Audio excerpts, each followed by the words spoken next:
The winter in which these strikes began has long ended, and now the Royal College of Nursing's mandate to strike is melting away too, but not quite yet. From 8 o'clock tonight until late on Monday, nurses will join picket lines once again. The union wanted to strike until Tuesday, but the High Court said another day would fall outside of their strike mandate, which is only valid for 6 months. A government pay offer of 5% was rejected by RCN members. Other NHS unions are accepting. Speaking ahead of the strike, the RCN's General Secretary Pat Cullen said, "Only negotiations can resolve this, and I urge ministers to reopen formal discussions with the college over pay specifically. Nursing staff are looking for a fair settlement that shows the government values and understands their profession." It seems that more strikes are coming. In Bulwell, Nottingham, it's only a short drive to the Queen's Medical Centre. Muriel, who's 88, knows it well. She just spent 2 weeks there with a bad leg.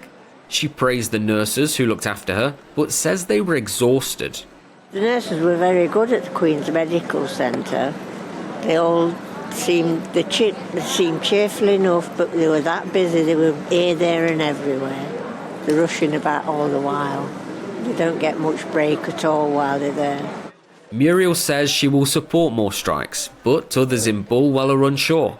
I do support the nurses' strike, but then again I don't. I feel for the people that's suffering in hospitals. I know it's all about money and they all got to live, but I was ill last year and if they'd gone on strike I'd be dead now. They deserve more money than everybody else. They're more important than anybody else, keeps us all alive, they do, don't they? Despite being shorter, the industrial action could be tougher on the NHS. Last time, the union guaranteed cancer care and other exemptions. Now that's gone, aside from some local deals.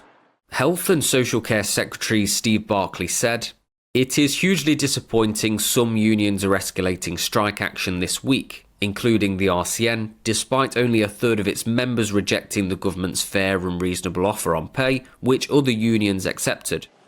Summer is coming, but unresolved, these strikes could last until next winter." Will Hollis, GB News in Nottingham.